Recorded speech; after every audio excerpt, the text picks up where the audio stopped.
আলা হযরত যখন মক্কাতে গিয়েছিলেন, কিছু লোক ওই যুগের মক্কার রাজা বাদশাদের কাছে গিয়ে চুগলখড়ি করেছিল। হিন্দুস্তানের মাটি থেকে এই যে আহমদ রেজা এসেছেন বেরেলি থেকে, এই আহমদ রেজা যে মক্কাতে এসেছেন হজ্জ জিয়ারতের জন্য, এই আলা হযরত নামে ভারতের মাটিতে পরিচিতি লাভ করেছেন। কিন্তু এর আকীদা হলো, এর বিশ্বাস হলো নবী নাকি আল্লাহর মতোই গায়বের ইলম জানে। তাকে ধরেছিলেন আরবের ওলামায়ে কেরাম। তিনি বলেছিলেন নবীকে আমি কখনোই বলিনি আল্লাহর মতো গায়ব জানে, তবে হ্যাঁ আল্লাহর দান করাতে আমার নবী গায়ব জানে। তখনকার ওলামায়ে কেরাম আরব থেকে বলেছিল, মক্কা থেকে বলেছিল, ঠিক আছে আপনি যে বলছেন আল্লাহর দান করাতে নবী গায়ব জানেন, আপনার কাছে কি কোনো দলিল আছে? আলা হযরত বললেন অসংখ্য দলিল। তাহলে আমাদেরকে দলিল লিখে দিন। আপনি বলেন কোন ভাষাতে লিখে দিব, উর্দুতে না আরবিতে? বলে কি উর্দু তো আমরা আরবের মানুষ বুঝতে পারবো না, আরবিতে হলে বেশি ভালো হবে। আলা হযরত লিখতে শুরু করলেন, একটি কিতাব লিখলেন, যেই কিতাবটা মাত্র 8 ঘন্টার মধ্যে লিখলেন। বর্তমান কম্পিউটারে যদি কম্পোজ করা হয় তবুও 8 ঘন্টাতে ওটাকে সম্পূর্ণ করা অসম্ভব। ওই কিতাবের নাম রাখলেন আদ-দাওলাতুল মাক্কিয়া বিল মাদ্দাতিল গায়বিয়া। এমন ভাবে কোরআন থেকে সহি হাদিস থেকে নবী ইলমে গায়ব জানেন এর প্রতি দলিল প্রদর্শন করলেন। ওই যুগের ওলামায়ে কেরাম, আরবের ওলামায়ে কেরাম বাধ্য হয়ে গেল আলা হযরতের কাছে এসে বলতে লাগলেন, আজকে আমরা বুঝে গিয়েছি আল্লাহ যদি ইলম দেয় তো মক্কার হতে হবে, আরবি হতে হবে এমন জরুরি নয়। ইমামে বুখারী তিনি আরবি ছিলেন না, আজামি ছিলেন, কিন্তু আমিরুল মুমিনিন ফিল হাদিস হয়েছেন। সর্বশ্রেষ্ঠ কিতাব যেই কিতাবকে বলা হয়েছে আসাহুল কুতুব বাদা কিতাবিল্লাহ, ইমামে বুখারী ওই বুখারী শরীফকে লিখেছেন আজামি হয়ে। বুঝে গিয়েছি আল্লাহ যখন ইলম কাউকে দেয়, কে আজামি কে আরবি এটা দেখেন না, আপনার মতো আজামিকে এমন আল্লাহ জ্ঞান দিয়েছেন, আপনি এমন দলিল প্রদর্শন করেছেন, আমরা বাধ্য হয়ে গেলাম আপনার কাছে। আমরা শাগির্দ হতে চাই, ছাত্র হতে চাই, খলিফা হতে চাই, হাদিসের সনদ চাই। ইমামে আহলে সুন্নাত এই কিতাব লিখে আরবের ওলামায়ে কেরামকে বাধ্য করেছিলেন। আলা হযরতের কাছে এসে তারা মানলেন আর ইমামে আহলে সুন্নাতের কাছে হাদিসের সনদ চেয়ে নিলেন। আমার নবী আপনার নবী হুজুর রহমাতুল লিল আলামিন মুহাম্মাদুর রাসূলুল্লাহ सल्लल्लाहु अलैहि वसल्लमर प्यारी नूरानी इरफानी चमकती दमकती महकती मुनव्वर मुजव्वल मुअत्तर मुअज्जज मुअक्कर और मुअब्बर दरबारे भक्ति भरे दरूद शरीफ पढ़ब और इंशाअल्लाह এই দরুদের ওসিলাতে আমাদের এই মাহফিল আল্লাহর দরবারে কবুল হয়ে যাবে। तो भक्ति भरे पढ़ें अल्लाहुम्मा। कवि बोलें हम अज़मत सरकार का इजहार करेंगे, हम अज़मत सरकार का इजहार करेंगे, यूं साजिश से गुस्ताख को मिसमार करेंगे। हम जिक्र नबी का गुले गुलजार सजाकर जर्रा आलम को जियाबार करेंगे और खुद रूह पलट आएगी खुशियों से बदन में, कब्र में जब महबूब का दीदार करेंगे। और आला हजरत इमाम अहले सुन्नत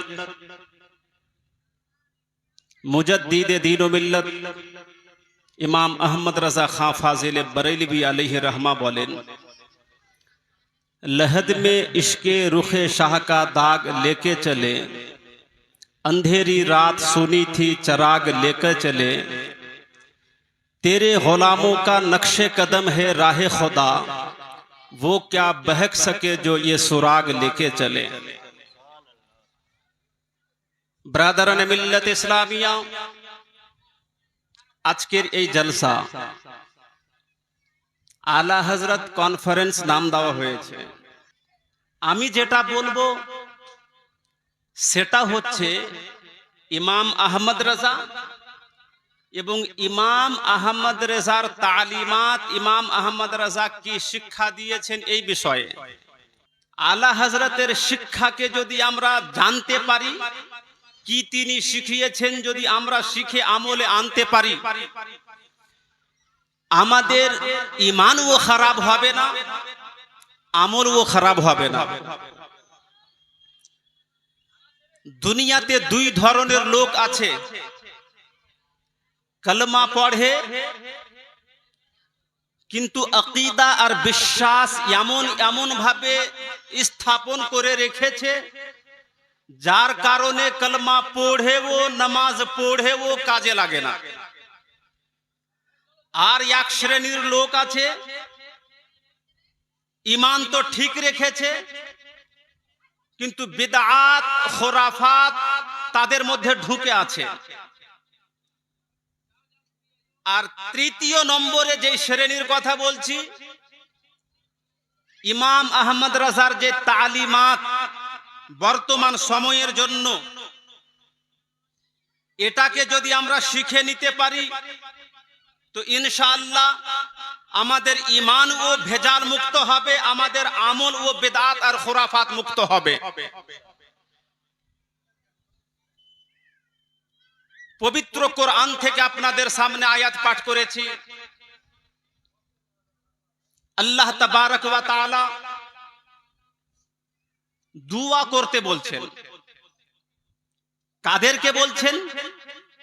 বান্দাকে বলছেন। কি দুআ করতে বলছেন?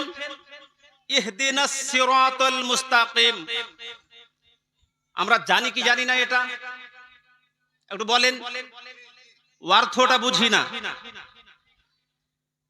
হে আল্লাহ, আমাদেরকে সঠিক রাস্তায় প্রচালিত করুন।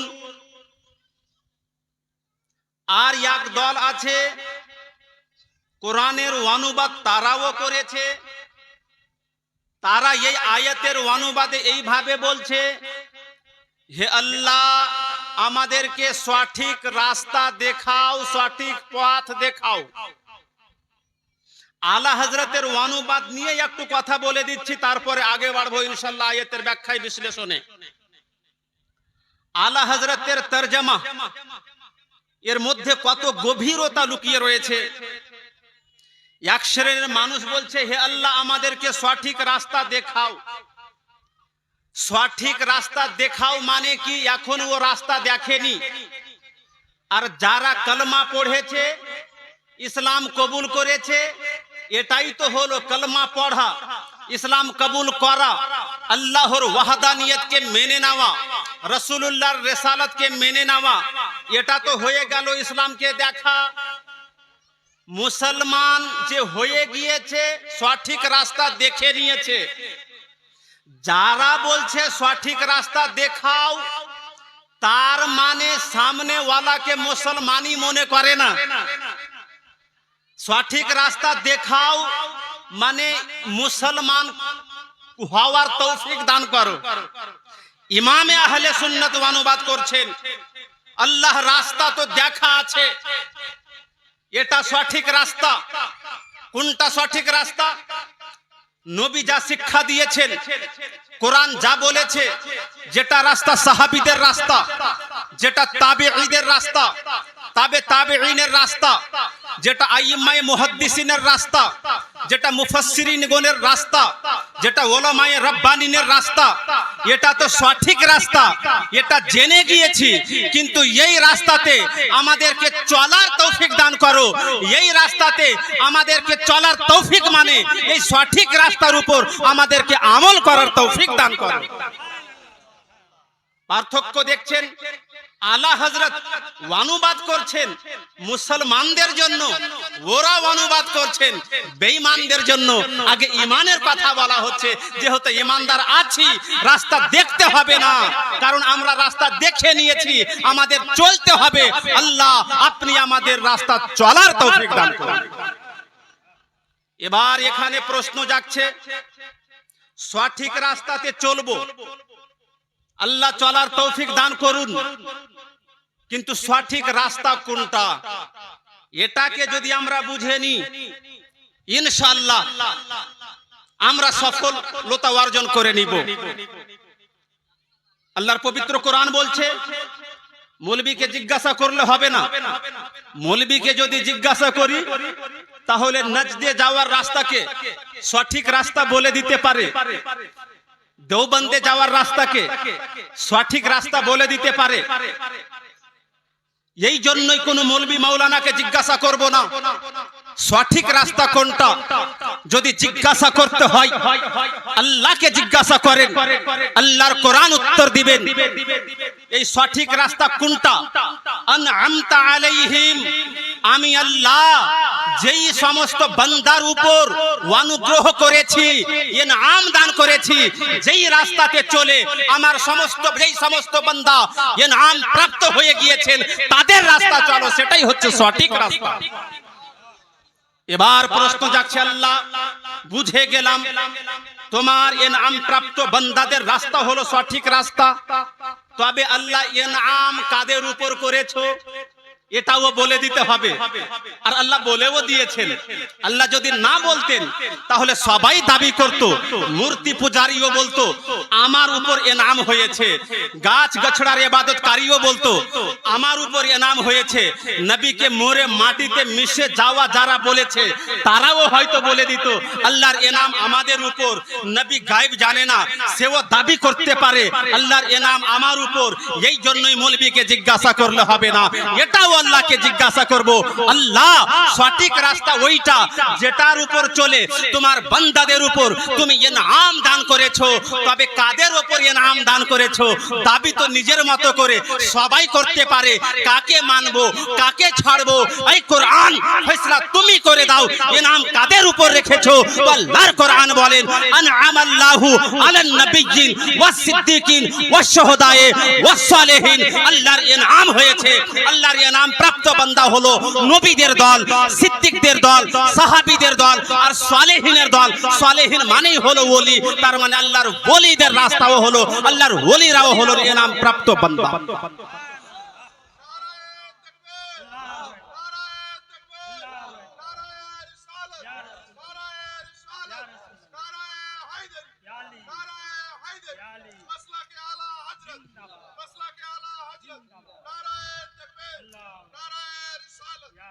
তাহলে ওলি কারা? আল্লাহর কোরআন বলছে আল্লাযীনা আমানু ওয়া কানু ইয়াত্তাকুন, যারা ঈমান আনয়ন করেছে এবং তাকওয়া ইখতিয়ার করেছেন তারা আল্লাহর ওলি।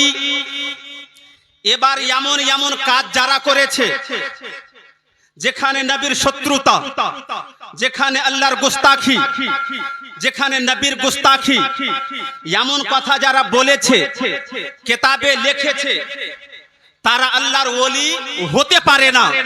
আল্লাহর উপর মিথ্যার অপবাদ যে লাগাবে, নবীর মান সম্মানের বিরুদ্ধে যে কথা বলবে তারা আল্লাহর ওলি হতে পারে না। সালেহিন তাদের মধ্যে নাই।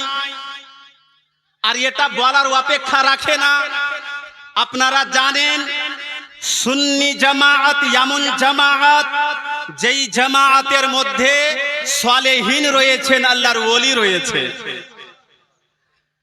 অন্য দলে নাই বলে আপনি দেখবেন মাজারে যখন আপনি যাবেন বলবে মাজারে যাওয়া শিরক, মাজারে যাওয়া হারাম, মাজারে যাওয়া বেদাত। ও কেন বলছে জানেন? যার কাছে থাকে না ও নিন্দা করবে। আপনার বাড়ি যদি ভালো থাকে কুড়ে ঘরওয়ালা বলবে আমার কুড়ে ঘরে খুব শান্তি আছে, আমি বাড়ি এই জন্যই দিই না যে আমি পাকা বাড়িতে শান্তিতে থাকতে পাওয়া যাবে না, ওখানে কেউ শান্তিতে থাকতে পারে না। আসলে উদ্দেশ্য হলো ওর কাছে টাকা নাই, দৌলত নাই, সম্পদ নাই, ও তৈরি করতে পারবে না, এই জন্য আপনার বাড়ির নিন্দা করবে। কারণ ও নিজেই ফকির, ও তৈরি করতে, ও কিনতে পারবে না গাড়ি, এই জন্য আপনার গাড়ির নিন্দা করবে।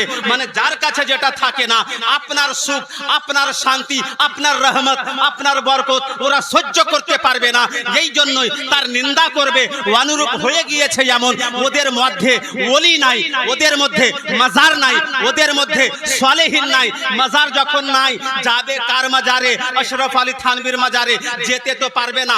গঙ্গোহীর মাজার নাই, যেতে তো পারবে না। কি বলে, আম্বেঠির মাজার নাই, যেতে তো পারবে না। আব্দুল ওয়াহাব নাজিদের মাজার নাই, যেতে তো পারবে না। এই জন্য আপনি যখন বাগদাদ শরীফে গাউসে আজমের মাজারে যাবেন, শিরকের ফতোয়া লাগিয়ে আপনাকে দূরে রাখার চেষ্টা করবে। কারণ আপনি যে ওখানে যাচ্ছেন, আপনি বরকত পাচ্ছেন। কি বরকত পাচ্ছেন? আল্লাহর ওলিদের মাজারে যাওয়াতে কি বরকত পাওয়া যায়? আল্লাহর পবিত্র কোরআন বলেন, সুবহানাল্লাযী আসরা, সুবহানাল্লাযী আসরা মিন আবদিহি মিনাল মসজিদিল হারাম ইলাল মসজিদিল আকসাল্লাযী বারাকনা হাওলাহু।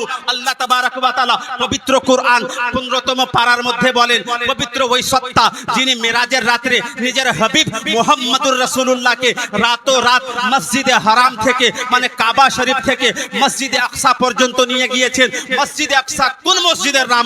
ওই মসজিদের নাম আল্লাযী বারাকনা হাওলাহু, যার আশেপাশে, যার চারিদিকে আমি আল্লাহ বরকত রেখেছি। এই আয়াতের ব্যাখ্যাতে মুফাসসিরিনে কেরাম অসংখ্য হাদিসের মধ্যে বলছেন, মসজিদ তো বাইতুল্লাহ, মসজিদ তো কাবা শরীফ ও মসজিদ বাইতুল হারাম ও, কিন্তু আল্লাহ তাবারাক ওয়া তাআলা এটা বলছেন না। আমি নিজের মাহবুবকে মসজিদে হারাম থেকে নিয়ে গেলাম মসজিদে আকসা পর্যন্ত। মসজিদে হারাম ওই মসজিদ যার আশেপাশে বরকত রাখা আছে, এ কথা এখানে বলা হলো না। কিন্তু মসজিদে আকসার কথা যখন আসলো, বারাকনা হাওলাহু, আল্লাহ কেন বললেন? যেহেতু যেখানে মসজিদ হবে, যেখানে আল্লাহর ঘর হবে, সেখানে আল্লাহর বরকত হবে, সেখানে আল্লাহর রহমত হবে। আপনার গ্রামের মসজিদ হয়, এখানেও আল্লাহর বরকত হবে। মক্কার মসজিদ হোক, আল্লাহর বরকত। মদিনার মসজিদ হোক, আল্লাহর বরকত। মসজিদে কুবা হোক, আল্লাহর বরকত। মসজিদ যেখানে আল্লাহর বরকত, সেখানে আল্লাহ তাবারাক ওয়া তাআলা। অথচ মসজিদে আকসার ক্ষেত্রে স্পেশালি আলাদা করে বরকতের কথা কেন বললেন? আল্লাহ কেন বললেন মসজিদে আকসা ওই মসজিদ বারাকনা হাওলাহু, যার আশেপাশে আমি আল্লাহ বরকত রেখেছি? মুফাসসিরিনে কেরাম বলছেন, বিশেষ করে এখানে বরকতের কথা আল্লাহ এই জন্যই উল্লেখ করেছেন, কারণ মসজিদে আকসা এমন মসজিদ যার আশেপাশে প্রায় 400 থেকে 450 জন আল্লাহর নবী এবং ওলিদের মাজার রয়েছে। তার মানে বোঝা কি গেল? আল্লাহ তাবারাক ওয়া তাআলা ঘোষণা দিয়ে দিয়েছেন, যেখানে মাজার হবে ওখানে আলাদা বরকত থাকে। মসজিদে তো বরকত আছে, বলার কিছুই না। এখানে আলাদা করে আল্লাহ বরকতের কথা এই জন্যই বললেন, কারণ এখানে আশেপাশে নবীদের আর ওলিদের মাজার আছে। তার মানে মাজারে যদি যান আপনি, কেউ যদি আপনাকে জিজ্ঞাসাও করে নাই, ভাই সাহেব আপনি যে যাচ্ছেন দরগা শরীফে, আপনি যাচ্ছেন পান্ডুবা শরীফে, আপনি যাচ্ছেন উরসে রেজবিতে বেরেলি শরীফে, আপনি যাচ্ছেন কিছৌছা শরীফ, আপনি যাচ্ছেন আজমির শরীফ, আপনি যাচ্ছেন বাগদাদ শরীফ, আপনি যাচ্ছেন মদিনা শরীফ, কিসের জন্য যাচ্ছেন? কি আপনি পাচ্ছেন?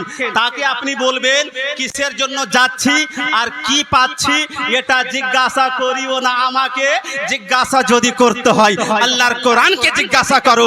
আল্লাহর কোরআন বলে বারাকনা হাওলাহু, যেখানে ওলির মাজার সেখানে আমি আল্লাহর বরকত রয়েছে। অতএব মাজারে আমরা যাই আল্লাহর বরকত পাওয়ার জন্য। বেরাদারানে মিল্লাত ইসলামিয়া, তো এখানে দল অনেক রকমের আছে। যারা মাজারকে মানে না, তারাও বলতে পারে এ নাম আমাদের উপর রয়েছে, কিন্তু আল্লাহ তাবারাক ওয়া তাআলা ঘোষণা করে দিলেন, এ নাম দান করেছি আমি আল্লাহ নবীদের দলের উপর, এ নাম দিয়েছি সিদ্দিকদের উপর, ইনাম দিয়েছি সালেহিনদের উপর, শহীদদের উপর। সালেহিন মানে নেক বান্দা, সালেহিন আল্লাহর ওলিদেরই নাম। তার মানে যারা আল্লাহর ওলি হবে তাদের উপর ইনাম। আর আল্লাহ বলছেন তোমরা দোয়া করো আমার কাছে, হে আল্লাহ আমাদেরকে সঠিক রাস্তায় প্রচলিত করুন। সঠিক রাস্তা ওই রাস্তা যেই রাস্তাতে চলে যার উপরে তুমি আল্লাহ ইনাম করেছো, তাদের রাস্তাতে চালাও। আর আল্লাহ বলছেন ওলিদের উপর আমার ইনাম আছে। তার মানে আল্লাহ আমাকে আপনাকে দোয়া করতে বলছেন। কি দোয়া করতে বলছেন? হে আল্লাহ আমাদেরকে তোমার ওলিদের রাস্তায় চালাও। এবার ওলি কারা? ওলিদের লিস্ট আপনি দেখবেন, সবটি আমাদের দলের। পীরে পীরা, মীরে মীরা, মেহবুবে সুবহানি, কুতুবে রব্বানি, গৌসে সমদানি, পীরে লাসানি, শাহবাজে লামাকানি, সৈয়দেনা বড়ে পীর আব্দুল কাদের জিলানি আল্লাহর ওলি। তার মানে আল্লাহ বলছেন তার রাস্তাতে চলার জন্য তোমরা আমার কাছে দোয়া করো, আমি আল্লাহ তার রাস্তাতে চালিয়ে দিয়ে তার কাছ থেকে আমি যেমন রাজি হয়েছি তোমার কাছ থেকেও আমি রাজি হয়ে যাব। তার মানে আল্লাহ বলছেন তোমরা চলো, তোমাদেরকে চালাবো খাজা গরিব নামাজের রাস্তায়, কারণ খাজা গরিব নামাজ আল্লাহর ওলি। আর যার নামের উরুসে বসে আছি এই ইমামে আহলে সুন্নাত ইমাম আহমদ রাজা খাঁ, ইনিও আল্লাহর ওলি। তার মানে এদের রাস্তাতে চলার জন্য আপনাকে আমাকে দোয়া করতে আল্লাহ বলছেন। ইনারা আল্লাহর রাস্তায় চলে ইনাম পেয়েছেন। আল্লাহ বলছেন তোমরাও এদের রাস্তায় চলো, তোমাদের প্রতি ইনাম দান করার দায়িত্ব আমি আল্লাহর উপরে রয়েছে। তাহলে আলা হযরত এর রাস্তার উপর চলতে হবে নাকি? এখনও অনেকে আছে যারা এখন পর্যন্ত চিনতে পারেনি, জানতে পারেনি আলা হযরতটা কে। শিক্ষিত সমাজের জন্য বলে দিচ্ছি, আপনি হয়তো আলা হযরতকে গুরুত্বর নজরে দেখেননি।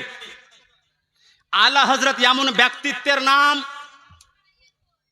যার লিখনির উপর, যার ইলমি খিদমাতের উপর, যার ফিকহি খিদমাতের উপর, যার তাফসিরি খিদমাতের উপর, যার হাদিসের প্রতি খিদমাতের উপর মোটামুটি এই বিশ্বে অ্যাবাউট 35 ইউনিভার্সিটিজ এমন আছে, 35টার মতো ইউনিভার্সিটি, যেখান থেকে আলা হযরতের এই জাতের উপর, আলা হযরতের ব্যক্তিত্বের উপর, আলা হযরতের ফিকহি খিদমাতের উপর, ভাষা আপনার ফার্সি হোক, ভাষা আরবি হোক, ভাষা উর্দু হোক, এই সমস্ত বিষয়ের উপর রিসার্চ করে অনেকে পিএইচডির ডিগ্রি অর্জন করেছেন, বলুন সুবহানাল্লাহ। আর তার মধ্যে আমেরিকার ইউনিভার্সিটি থেকে আলা হযরতের উপর গবেষণা করে একজন পিএইচডি ডিগ্রি অর্জন করছেন। তার নাম জানেন? নাম শুনলেও আপনি অবাক হবেন। তার নাম হচ্ছে উষা সানিয়াল। নামটা হিন্দু না মুসলমান? একটু বলেন না। উষা সানিয়াল, ইনি রিসার্চ করছেন আলা হযরতের উপরে। কোন জায়গাতে? Columbia University, New York, USA, United State of America. তিনি গবেষণা করছেন। তার গবেষণার টপিক হচ্ছে, রিসার্চ টপিক হচ্ছে devotional Islam and Ala Hazrat and his politics in British India। এই টপিকসের উপর গবেষণা করে আমেরিকার ইউনিভার্সিটি থেকে পিএইচডির ডিগ্রি অর্জন করছেন। আর এই আলা হযরতের উপর সর্বপ্রথম যিনি গবেষণা করে আলা হযরতের ফিকহি খিদমাতের উপর নতুন গবেষণামূলক থিসিস জমা করে যিনি ডিগ্রি অর্জন করছেন, উনি অন্য কোথাকারও না, তিনি হচ্ছেন আমাদের ভারতেরই। তার নাম হচ্ছে ডক্টর আতহার। তিনি পাটনা ইউনিভার্সিটি থেকে আলা হযরতের ফিকহি গবেষণার উপর, রিলিজিয়াস লস এর উপর গবেষণা করে থিসিস জমা করে সর্বপ্রথম 1979-তে তিনি পিএইচডি ডিগ্রি অর্জন করছেন। আমেরিকার মাটিতে একজন, আমেরিকার ইউনিভার্সিটি থেকে, সুদান ইউনিভার্সিটি থেকে একজন, আর মোটামুটি আমাদের ভারতের ইউনিভার্সিটি থেকে 19 জন, বাকি পাকিস্তানের ইউনিভার্সিটি থেকে। আর মোটামুটি আপনার কি বলে, পিএইচডি ডিগ্রি করার আগে আগে এমফিল একটা হয়, মাস্টার অফ ফিলোসফি। এখানেও গবেষণা করে মাকালাত জমা করতে হয়, আপনার এখানেও তাহকিক পেশ করতে হয় আলা হযরতের উপর, আলা হযরতের দ্বীনি খিদমাতের উপর, বিভিন্ন লেখনির উপর তারা গবেষণামূলক থিসিস জমা করেছেন। মোটামুটি 20টার ঊর্ধ্বে জমা করে তারা এমফিলের ডিগ্রি অর্জন করেছেন। শিক্ষিত সমাজকে বলতে চাইবো, আলা হযরতকে নিয়েই কেন গবেষণা করছেন? গবেষণা করতে গিয়ে কেউ গবেষণা করে এটা প্রমাণ করছেন আল আসরুল হাদিস, মডার্ন যুগের আরবি সাহিত্যিকদের মধ্যে অন্যতম আরবি সাহিত্যিকের নাম হলো ইমাম আহমদ রাজা। গবেষণা করে এটা প্রমাণ করছেন, আর ওকে পিএইচডি ডিগ্রিও অ্যাওয়ার্ড করা হচ্ছে। কেউ গবেষণা করছেন ইমামে আজমের ফিকহি খিদমাতের উপর, গবেষণা করে তিনি প্রমাণ করছেন, আর এমন প্রমাণ রিপোর্টটা তার এমন বাস্তবের উপর আপনার রয়েছে যেটাকে অস্বীকার আর করতে পারেনি কোন ইউনিভার্সিটিওয়ালা। সে প্রমাণ করেছে ইমামে আহমদ রেজার ফিকহি খিদমাতের উপর গবেষণা করে, তাহকিক করে, থিসিস লিখে সে প্রমাণ করেছেন আলা হযরতের ফিকহি খিদমাতকে দেখে মনে হচ্ছে বর্তমান যুগের ইমামে আজম আবু হানিফা রয়েছে। আর এই গবেষণার উপর তাকে পিএইচডি ডিগ্রি অ্যাওয়ার্ড করা হচ্ছে। কেউ যখন দেখছেন আলা হযরতের ইলমে হাদিসের উপর খিদমত আর গবেষণা এমন ভাবে দিচ্ছেন যার ফলে তাকে পিএইচডি ডিগ্রি দেওয়া হচ্ছে, তিনি রিপোর্টে পেশ করছেন আলা হযরতের ইলমে হাদিসের উপর গবেষণাকে যখন দেখলাম তো মনে হচ্ছে বর্তমান যুগে আমিরুল মুমিনিন ফিল হাদিস রয়েছে। ইমামে আহমদ রেজার তাফসিরি কারনামার উপর গবেষণা করে বিশ্বের বিভিন্ন ইউনিভার্সিটি থেকে পিএইচডি ডিগ্রি যখন অর্জন করছে, তার রিপোর্টে এটা প্রমাণ করা হচ্ছে, তার তাফসিরি কারনামা দেখে মনে হচ্ছে ইমাম আহমদ রেজা বর্তমান যুগের আল্লামা রাজি রয়েছেন। কোন এমন ফিল্ড আছে ইমাম আহমদ রেজার আরবি সাহিত্যের উপর কেউ গবেষণা করছেন, পিএইচডি হয়ে যাচ্ছেন। ইমাম আহমদ রেজার ফার্সি সাহিত্যের উপর গবেষণা করছেন, পিএইচডি ডিগ্রি অর্জন করছেন। আর আপনারা জানেন এটা হচ্ছে হাইয়েস্ট ডিগ্রি। 3 বছর থেকে 7 বছর পর্যন্ত লেগে যায়। গবেষণা যদি নিত্য নতুন ভাবে না জমা করতে পারে 7 বছর পরও সেটা কাজে লাগে না, বেকার হয়ে যায়। আর এটা নিয়ে আমি জেনেছি এই জন্যই আমিও এন্ট্রান্স এক্সাম দিয়ে এসেছি, এবার আশাতে আছি আমি যদি লিখি তাহলে আল আসরুল হাদিস, আমারও একটা ইচ্ছা আছে, যদি করি তাহলে আল আসরুল হাদিস মডার্ন যুগে ইমাম আহমদ রাজা একজন আরবি সাহিত্যিক, এর উপরে আমি করব ইনশাআল্লাহ। আপনারা দোয়া করবেন শুধু। আসলে পড়তে আমি দেরি করে দিয়েছি, অল্প বয়সে না পড়তে গিয়ে ওদিকের পড়া আগে করে পরে এটা করতে শুরু করেছি, কিন্তু এখনো হাল ছাড়িনি, ছেলে মেয়ে সবই আছে। তো আলা হযরত যেমন তেমন ব্যক্তিত্বের নাম নয়। আপনারা জানেন আলা হযরত, উলামায়ে কেরাম হয়তো বলে হবেন তিনি বাল্য অবস্থায় ওয়াচেনা কোন আরাবিয়ানের সঙ্গে দেখা হচ্ছে। একজন ওয়াচেনা আরাবিয়ানের সঙ্গে বাল্য অবস্থায় আরবি ভাষাতে কথা বলেছেন। আলা হযরত এমন এক ব্যক্তিত্বের নাম যিনি মাত্র 4 বছর বয়সে, only 4 years old,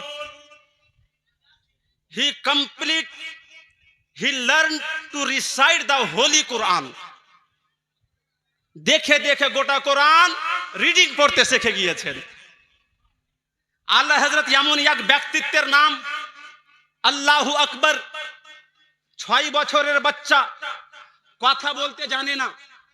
আলা হযরত এমন এক ব্যক্তিত্বের নাম যিনি মাত্র 6 বছর বয়সে delivered a strong lecture in Urdu in front largest public among the ulama kiram on the stage, only at the age of 6 years.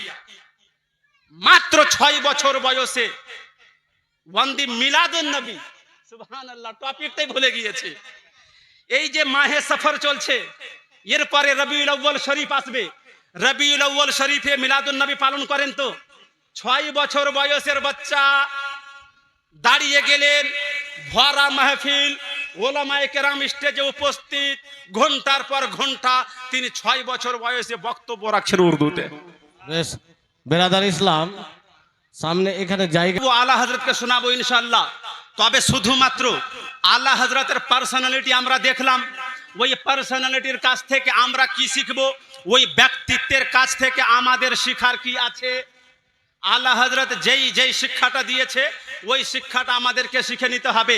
এই কথাটা এই জন্যই বললাম, সমাজে কিছু মানুষ আছে যারা বলে আলা হযরত কয় দিনের মানুষ। আলা হযরত কয় দিনের মানুষ বলে পার হওয়া যাবে না। গত কয়েকশো বছরে যেটা কাজ হয়নি ওটা আলা হযরত করিয়ে দেখিয়েছেন। আলা হযরতের কাজ বলবে আলা হযরত কে। আপনি যে কোনো ফিল্ডে দেখেন, আলা হযরতের আগে 200 বছর আর এখন হয়ে গেল 100 বছর পার, 300 বছরের মধ্যে আলা হযরতের সমতুল্য কাউকে দেখতে পাবেন না। তো আলা হযরতের কাজ বলবে আলা হযরত কে। অনেকেই আলা হযরতের উপর অপবাদ লাগাচ্ছে আপনাদের কিছু কিছু কর্মকাণ্ড দেখে। এই জন্যই আলা হযরতের শিক্ষা কি এটা আমাদের শিখতে হবে। এই জলসাটা লাগাচ্ছে টিটিএস, আমি শুনেছিলাম লেখা আছে নাকি। টিটিএস মানে কি বলেন তো? টানাটান সুন্নি, তাও আবার যুবক কমিটি, মানে যুবকরা যেটি আছে ওটি টানাটান, তাই না?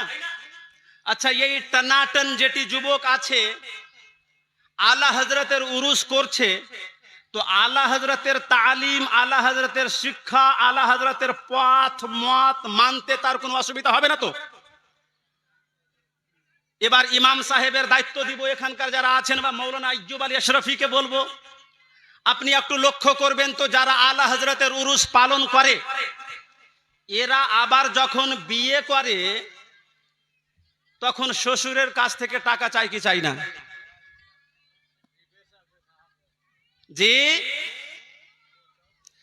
যারা টানাটান সুন্নি হবে, যারা আলা হযরতের উরুস পালন করবে, আলা হযরতের শিক্ষা হলো শ্বশুরের বাড়ি থেকে টাকা চাওয়া যাবে না, যৌতুক নেওয়া যাবে না। যদি কেউ এমন করে তো আলা হযরতের উরুস নামের পালন করা হলো বরকত পাবে না। এটা আপনি জানেন? যৌতুক চাওয়াটা হচ্ছে হিন্দুদের রীতিনীতি। হিন্দু ধর্মের মধ্যে বাবা যদি মারা যায়, মা যদি মারা যায়, তাদের পরিত্যক্ত সম্পত্তির উত্তরাধিকারী মেয়েরা হয় না। এই জন্য বিয়ের সময় কিছু দিয়ে দেওয়া হয়। আর ভারতে থাকতে থাকতে তাদের দেখা দেখি মুসলমানদের মধ্যে অমুসলিমদের এই কাজের প্রচলন চলে এসেছে। যেহেতু আপনার বিবাহিতা মেয়ে আপনার মারা যাওয়ার পরে আপনার ছেলে যেমন উত্তরাধিকারী হবে পরিত্যক্ত সম্পত্তির, সে যতটা পাবে অর্ধেকটা আপনার বেটিও পাবে, যদিও শ্বশুর বাড়ি চলে গিয়েছে। তো ইসলামে এই সিস্টেমটা আছে, তো চাওয়া যাবে না। এটা প্রথম ওয়াদা করে নিতে হবে।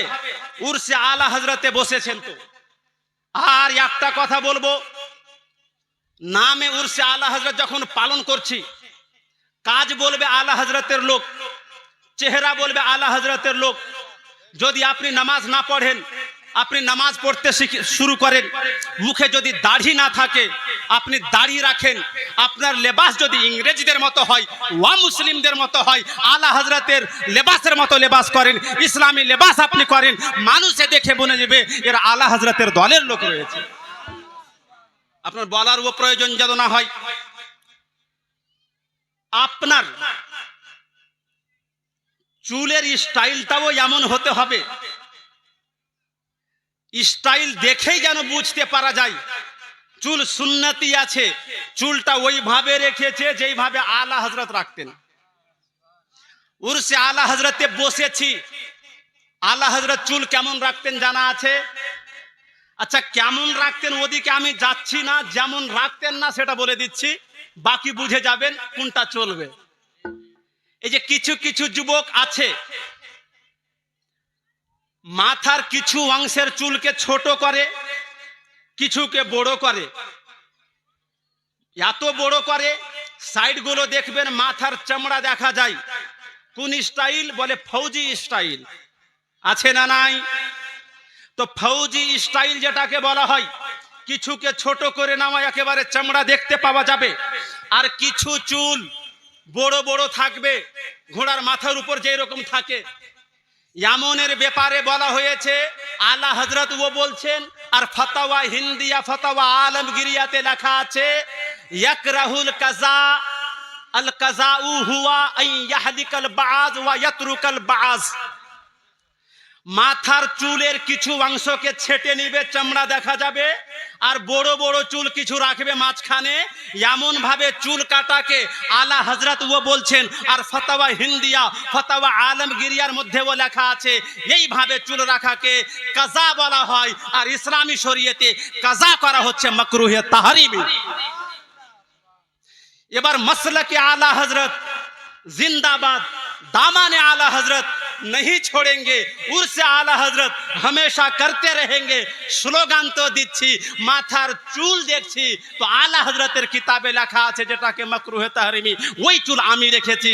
ফিকহের কিতাবে, শরীয়তের কিতাবে যেটাকে বারণ করা হয়েছে, ওই রকম বেশভূষা নিয়ে আমরা যদি মাসলাকে আলা হযরতের নারা লাগাই, আলা হযরত কা দামান नहीं छोड़ेंगे বলে যদি স্লোগান লাগাই বছরে বছরে, উর্সে আলা হযরত যদি করি, তাহলে কি কাজে লাগবে?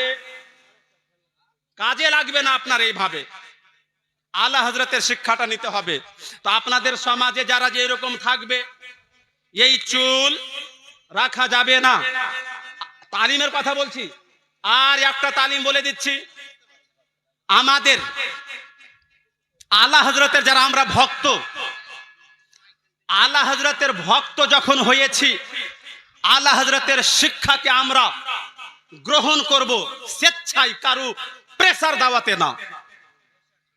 আপনি রাস্তা চলছেন, যুবকদেরকে বলবো, যখন আপনার পেচ্ছাব করার সময় আসছে, আপনার প্যান্ট পর্যন্ত এমন টাইট হয়, আপনি বসে পেচ্ছাব করতে পারছেন না, রাস্তাঘাটে বাধ্য হয়ে আপনাকে দাঁড়িয়ে পেচ্ছাব করতে হচ্ছে।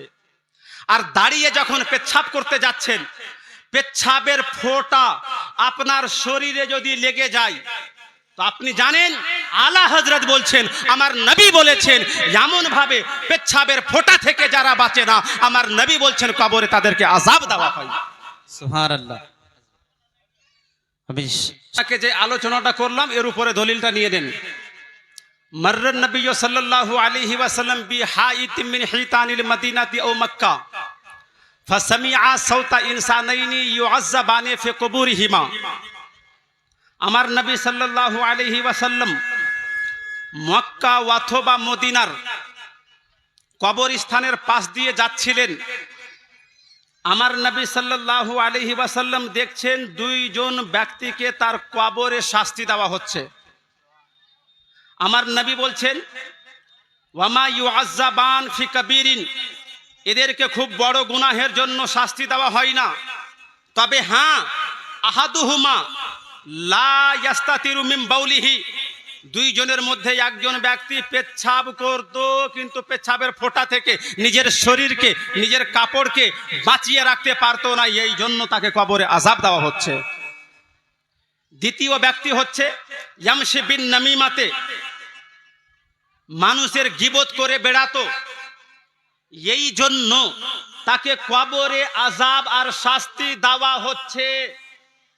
এবার আলা হযরত কনফারেন্সে আপনি উপস্থিত হয়েছেন, আপনি যদি মানুষের গীবত করেন, তাহলে আলা হযরতের শিক্ষাকে আপনি গ্রহণ করতে পারেননি। আপনি পেচ্ছাবের ফোঁটা থেকে যদি নিজেকে বাঁচিয়ে রাখতে না পারেন, পবিত্র নিজের কাপড়কে রাখতে না পারেন, তাহলে আলা হযরতের শিক্ষায় আপনি শিক্ষিত হয়ে উঠতে পারেননি। আপনাকে আলা হযরতের শিক্ষায় শিক্ষিত হতে হবে। যদি হয়ে যান তো ইনশাআল্লাহ তাদেরকে আযাব দেওয়া হয়েছিল, আপনাকে আযাব দেওয়া হবে না। তবে এখানে একটা পয়েন্ট, আমার নবী সাল্লাল্লাহু আলাইহি ওয়াসাল্লাম সাহাবায়ে কেরাম ছিলেন, বললেন ফাদাআ বিজারিদাতিন, সাহাবাকে বললেন খেজুরের ডাল নিয়ে আসো। খেজুরের ডাল নিয়ে আসলেন। ফাকাসারাহা বিকিসরাতাইন, ওই খেজুরের ডালকে দুই খণ্ডে বিভক্ত করলেন। ওয়াযাআ আলা কুল্লি কাবরিম মিনহুমা, দুইটা কবরে অর্ধেক অর্ধেক করে গেড়ে দিলেন। সাহাবায়ে কেরাম জিজ্ঞাসা করলেন, ইয়া রাসূলুল্লাহ, ইয়া হাবিবাল্লাহ, আমরা দেখছি একটা ময়দান, এই ময়দানে দুই কবরে আপনি যে দুইটা ডালকে গাড়লেন এর কারণটা কি? আমার নবী বলছেন লাআল্লা আন ইউখাফফাফা মা লাম ইয়াইবাসা আও মা লাম তাইবাসা, যতক্ষণ পর্যন্ত এই খেজুরের ডাল শুকিয়ে যাবে না ততক্ষণ পর্যন্ত এই খেজুরের ডাল তাসবিহ পাঠ করবে, এর বিনিময়ে এই কবরবাসীর আযাব হালকা হয়ে যাবে। আর এটা এই জন্যই বললাম, আপনি উরসে আলা হজরতের মাহফিলে এসে, আলা হজরত কনফারেন্সে এসে যেমন গিবত থেকে নিজেকে বাঁচিয়ে রাখবেন, যেমন পেচ্ছাবের ফোঁটা থেকে আপনি নিজেকে বাঁচিয়ে রাখবেন, তেমনই খবরের উপরে যারা ফুল দেওয়াকে, কবরের উপর খেজুরের ডাল দেওয়াকে, মাজারের উপর ফুল দেওয়াকে যারা নাজায়েজ বলে, যারা বেদাত বলে, যারা হারাম বলে, তাদেরকে কি জবাব দিতে হবে? আলা হযরত কনফারেন্স থেকে ওই জবাবটাও শিখে যেতে হবে। এখান থেকে ওলামায়ে কেরাম ইস্তেদলাল করছেন, দলিল প্রদর্শন করছেন। আমার নবী খেজুরের ডাল গাড়লেন এই জন্যই যতক্ষণ কাঁচা থাকবে আল্লাহর তাসবিহ পাঠ করবে, আর তাসবিহ যেখানে পাঠ করা হবে ওখানে আযাব হালকা করে দেওয়া হয়। এখানে শুধু খেজুরের ডালের বিশেষত্ব আলাদা কোনো এই জন্যই নয়, খেজুরের গাছ হচ্ছে উদ্ভিদ ওয়ানুরূপ, অন্যান্য যে কোনো উদ্ভিদ হোক, গোলাপের ফুল হোক, গোলাপের পাতা হোক, আরে মাকইয়ের গাছের পাতাও যদি হয় এর মধ্যেও জান আছে, এটাও উদ্ভিদ। যতক্ষণ পর্যন্ত কাঁচা থাকবে আল্লাহর তাসবিহ পাঠ করবে। সাধারণ ব্যক্তির যদি কবর হয় তার আযাব হালকা হবে, ওলির মাজারে যদি ফুল রাখা হয় তার আযাব হালকা করার ব্যাপার নাই, তার মান মর্যাদা, তার দরজাত, তার মর্তবা আরো উঁচু হয়ে যাবে। তাহলে ওলিদের মাজারে আলা হযরত কনফারেন্স থেকে ফুল রাখাও দলিল পেয়ে গেলাম। এখানে আর একটা বিষয় আপনাকে বুঝিয়ে দিই, আমার নবী সাল্লাল্লাহু আলাইহি ওয়াসাল্লাম কবরের মধ্যে আযাব হচ্ছে, আমার নবী দেখে নিলেন আর বলে দিলেন এই দুই কবরের মধ্যে আযাব হচ্ছে। আপনাদের কাছে একটা প্রশ্ন করব আর একটা আকীদা এখান থেকে দিব। আপনারা কবরস্থান দেখেছেন কি দেখেননি? একটু হাত উঠিয়ে বলেন। সবাই একটু বলিয়েন, কবরের মধ্যে আপনার আযাব হতে কাউকে দেখেছেন কি? কেন দেখেননি? কারণ এটা হচ্ছে বারজাখি দুনিয়া, ওটা পরকাল। আমাদের জন্য ইহকালে থেকে পরকালটা হচ্ছে গায়েব, অদৃশ্য। এই জন্যই কবরের মধ্যে কি হচ্ছে আমরা দেখতে পারি না, আমরা জানতে পারি না, আমরা বুঝতে পারি না। তবে যে ব্যক্তি কবরের মধ্যে কি হচ্ছে এই অদৃশ্যকে দেখে নিতে পারে, জেনে নিতে পারেন, বুঝে নিতে পারেন, তার মানে সে গায়েবকে জেনে নিয়েছেন, গায়েবকে বুঝে নিয়েছেন। এখান থেকে প্রমাণ এটাও হয়ে গেল আমার নবী সাল্লাল্লাহু আলাইহি ওয়াসাল্লাম গায়েব জানেন। কারণ কবর হচ্ছে আমাদের জন্য গায়েব, আমরা জানি না, নবী ওটাকে জানেন। এখানে আর একটা পয়েন্ট আপনাকে আমি বলে দিচ্ছি, এই কনফারেন্স থেকে নিয়ে যাবেন, মানুষে অস্বীকার করছে, তাও আবার কালেমা পড়ে অস্বীকার করছে, নিজের মেম্বার থেকে অস্বীকার করছে, জামে মসজিদের খুতবা থেকে দিয়ে অস্বীকার করছে, কিতাব লেখে লেখে অস্বীকার করছে, কিতাবের মওজু আবার থাকছে ফিকহি মাসআলা, কিতাবের টপিক দিচ্ছে সহি হাদিস, আর ওখান থেকে নবীর ইলমে গায়বকে অস্বীকার করা হচ্ছে। আর এইভাবে অস্বীকার করা হচ্ছে যে গায়েব শুধুমাত্র আল্লাহ জানে, নবী গায়েব জানে না। যদি গায়েব নবী জানেন আর আল্লাহও গায়েব জানেন, তাহলে নবী আর আল্লাহর মধ্যে পার্থক্য কই থাকলো? তাহলে তো সমান হয়ে গেল। আলা হযরত যখন মক্কাতে গিয়েছিলেন, কিছু লোক ওই যুগের মক্কার রাজা বাদশাদের কাছে গিয়ে চুগলখড়ি করেছিল।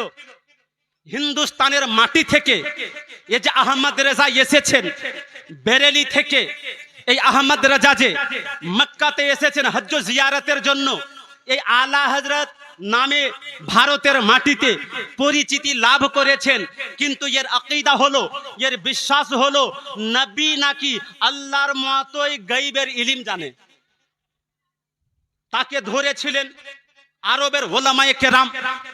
তিনি বলেছিলেন নবীকে আমি কখনোই বলিনি আল্লাহর মতো গায়ব জানে, তবে হ্যাঁ আল্লাহর দান করাতে আমার নবী গায়ব জানে। তখনকার ওলামায়ে কেরাম আরব থেকে বলেছিল, মক্কা থেকে বলেছিল, ঠিক আছে আপনি যে বলছেন আল্লাহর দান করাতে নবী গায়ব জানেন, আপনার কাছে কি কোনো দলিল আছে? আলা হযরত বললেন অসংখ্য দলিল। তাহলে আমাদেরকে দলিল লিখে দিন। আপনি বলেন কোন ভাষাতে লিখে দিব, উর্দুতে না আরবিতে? বলে কি উর্দু তো আমরা আরবের মানুষ বুঝতে পারবো না, আরবিতে হলে বেশি ভালো হবে। আলা হযরত লিখতে শুরু করলেন, একটি কিতাব লিখলেন, যেই কিতাবটা মাত্র 8 ঘন্টার মধ্যে লিখলেন। বর্তমান কম্পিউটারে যদি কম্পোজ করা হয় তবুও 8 ঘন্টাতে ওটাকে সম্পূর্ণ করা অসম্ভব। ওই কিতাবের নাম রাখলেন আদ-দাওলাতুল মাক্কিয়া বিল মাদ্দাতিল গায়বিয়া। এমন ভাবে কোরআন থেকে, সহি হাদিস থেকে নবী ইলমে গায়ব জানেন এর প্রতি দলিল প্রদর্শন করলেন। ওই যুগের ওলামায়ে কেরাম, আরবের ওলামায়ে কেরাম বাধ্য হয়ে গেল আলা হযরতের কাছে এসে বলতে লাগলেন, আজকে আমরা বুঝে গিয়েছি আল্লাহ যদি ইলম দেয় তো মক্কার হতে হবে, আরবি হতে হবে এমন জরুরি নয়। ইমামে বুখারী তিনি আরবি ছিলেন না, আজামি ছিলেন, কিন্তু আমিরুল মুমিনিন ফিল হাদিস হয়েছেন। সর্বশ্রেষ্ঠ কিতাব যেই কিতাবকে বলা হয়েছে আসাহুল কুতুব বাদা কিতাবিল্লাহ, ইমামে বুখারী ওই বুখারী শরীফকে লিখেছেন আজামি হয়ে। বুঝে গিয়েছি আল্লাহ যখন ইলম কাউকে দেয়, কে আজামি কে আরবি এটা দেখেন না, আপনার মতো আজামিকে এমন আল্লাহ জ্ঞান দিয়েছেন, আপনি এমন দলিল প্রদর্শন করেছেন, আমরা বাধ্য হয়ে গেলাম আপনার কাছে। আমরা শাগির্দ হতে চাই, ছাত্র হতে চাই, খলিফা হতে চাই, হাদিসের সনদ চাই। ইমামে আহলে সুন্নাত এই কিতাব লিখে আরবের ওলামায়ে কেরামকে বাধ্য করেছিলেন আলা হযরতের কাছে এসে তারা মানলেন, আর ইমামে আহলে সুন্নাতের কাছে হাদিসের সনদ চেয়ে নিলেন।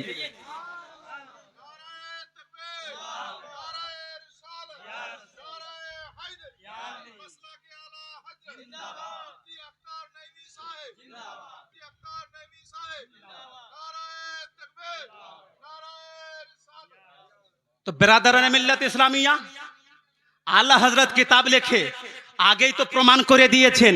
আর এই কিতাবটা ভারতের মানুষও পড়লো, ভারতের মৌলবীরাও পড়লো, তারপরে বলতে লাগলো ঠিক আছে আলা হযরত নবীর ইলমকে আল্লাহর ইলমের বরাবর তো করেননি, আকীদা দিয়েছেন আল্লাহর দান করাতে নবী গায়েব জানে। আরে যখন আল্লাহ গায়েবের ইলম জানিয়ে দিলেন তো নবীর জন্য জানা হয়ে গেল। নবী যেটা জানতেন না ওটা যখন আল্লাহ জানিয়ে দিলেন তো ওটা আর গায়েব থাকলোই না। তো নবী আবার গায়েব জানে এটা বলা ঠিক হবে না। তো এমন লোকেদের জন্য আমি একটা জবাব দিচ্ছি, এটা আপনারা মনে রাখিয়েন। যারা বলছেন নবীকে যখন আল্লাহ জানিয়ে দিলেন কবরের মধ্যে আযাব হচ্ছে কি হয় না, আমরা দেখতে পাই না, আমাদের জন্য গায়েব। নবীকে যখন আল্লাহ জানিয়ে দিলেন, দেখিয়ে দিলেন, তো নবীর জন্য গায়েব থাকলো না, তো গায়েব কি করে নবী জানেন? মায়ের পেটে কি আছে আমরা জানি না, আমাদের জন্য গায়েব। আল্লাহ নবীকে যদি জানিয়ে দেয় তাহলে যখন জেনেই গেলেন তো গায়েব কই থাকলো? এই জন্যই নবী গায়েব জানে এটা বলা যাবে না, শুধুমাত্র আল্লাহ গায়েব জানে এটাই বলতে হবে। তাদেরকে আমার কথা হলো আল্লাহ তাবারক ওয়া তাআলাও তাহলে গায়েব জানে না। কথাটা বুঝিয়েন। আল্লাহ যখন নবীকে জানিয়ে দিলেন তো নবীর জন্য জানা হয়ে গেল, তো নবীর জন্য গায়েব থাকলো না, তো নবী গায়েব জানে এটা বলা যাবে না।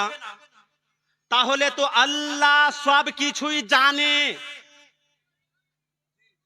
আল্লাহ সবই জানে। আল্লাহর নজর থেকে কোনো জিনিস তো গায়েব নাই হযরত। আল্লাহর নজরে যখন কোনো গায়েব নয় তাহলে আল্লাহ আবার কি করে গায়েব জানে বলছেন?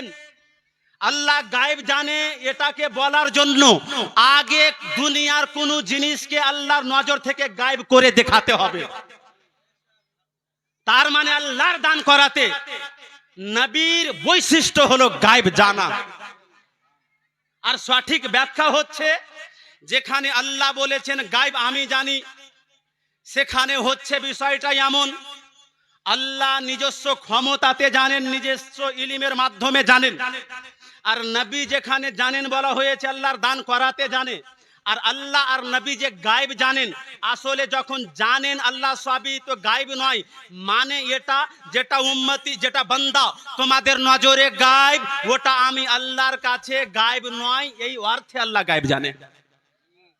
অনুরূপ যেটা আমাদের নজরে গায়েব, আল্লাহর দান করাতে নবী জানেন, এই অর্থে নবী গায়েব জানেন।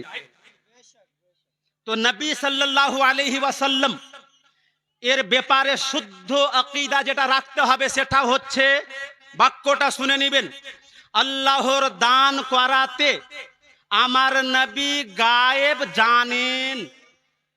এবার কেউ যদি বলে কতটা জানে, তার জন্য উত্তর হবে যতটা আল্লাহ জানিয়েছেন।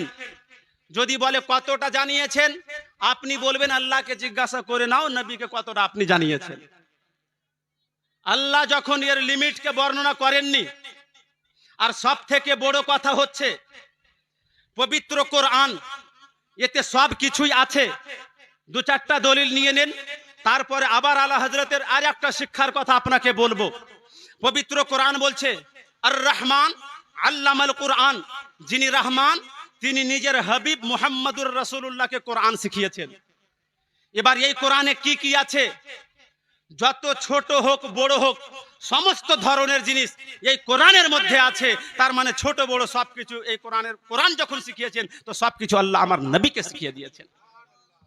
আর গায়বের কথা বলে আল্লাহ বলছেন এক আয়াতে, ওয়ামা হুয়া আলাল গায়বি বিদনিন, আমার হাবিব মুহাম্মদুর রাসূলুল্লাহ গায়বের সংবাদ দিতে কৃপণতা করেন না।